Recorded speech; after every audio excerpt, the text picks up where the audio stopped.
Hello दोस्तों, आज मैं बताऊंगी छठ पूजा के बारे में, जिसको महापर्व बोला जाता है। महापर्व छठ पूजा। आप लोग वीडियो में एंड तक बने रहे। छठ पूजा भारत का सबसे प्राचीन और पवित्र त्योहार में से एक माना जाता है, जो खास करके बिहार, पूर्व उत्तर प्रदेश और झारखंड में बहुत श्रद्धा से मनाया जाता है। यह छठ पूजा सूर्य देव यानी सूर्य भगवान और उनकी बहन छठी मैया के लिए समर्पित होती है। प्रमुख कथा। महाभारत के अनुसार खरना सूर्य देव के पुत्र थे। वे हर दिन सूर्य देव को सूर्य अस्त के समय पानी में खड़े होकर सूर्य भगवान की पूजा करते थे। कहा जाता है कि उनकी इसी कठोर साधना से उन्हें शक्ति और महान योद्धा बनने का वरदान मिला। इसलिए छठ पूजा में भी लोग पानी में खड़े होकर सूर्य देव को अर्घ्य देते हैं।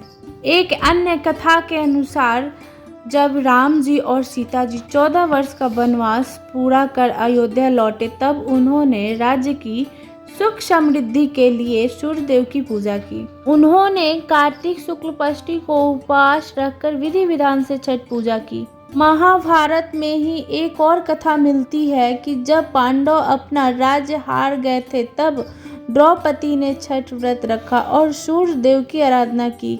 इससे पांडव को अपना खोया हुआ राज्य वापस मिला और जीवन में सुख शांति आई।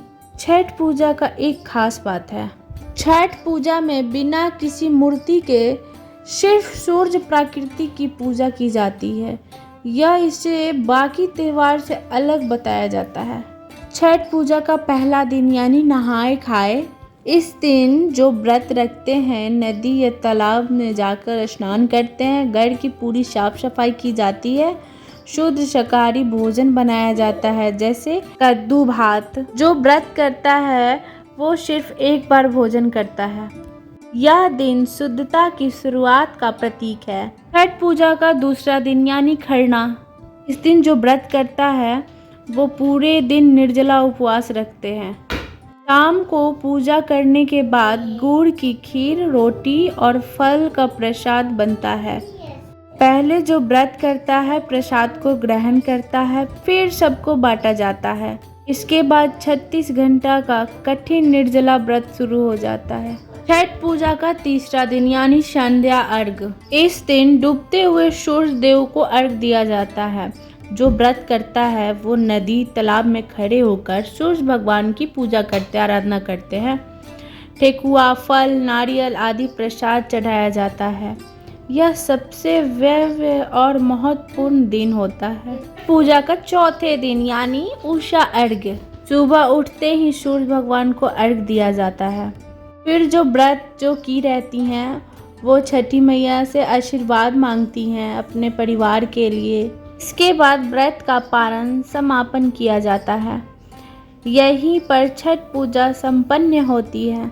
छठ पूजा का खास नियम होता है साफ सफाई, शुद्धता और खाने पीने में तो लहसुन, नमक, प्याज का उपयोग तो बिल्कुल नहीं किया जाता है। साथ तो पूरी तरह शुद्ध और घर में ही बनाया जाता है। छठ पूजा के दिन मिट्टी का चूल्हा उपयोग किया जाता है। संध्या अर्घ्य के दिन हम लोग अर्घ्य देने के बाद रात में कोसी का पूजा होता है। पूरा गन्ने से चारों तरफ मंडप बना करके बीच में कोसी रख के हम लोग पूजा करते हैं, गीत गाते हैं।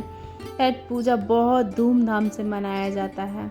छठ पूजा ही सबसे बड़ा पर्व है जो बहुत नियम से किया जाता है, बहुत ज़्यादा नियम से किया जाता है छठ व्रत। आप लोगों का छठ पूजा का वीडियो कैसा लगा? Please like, comment, share and channel को सब्सक्राइब ज़रूर कर दीजिएगा। मिलती हूँ फिर ऐसे ही न्यू ब्लॉग में। तब तक के लिए बाय बाय।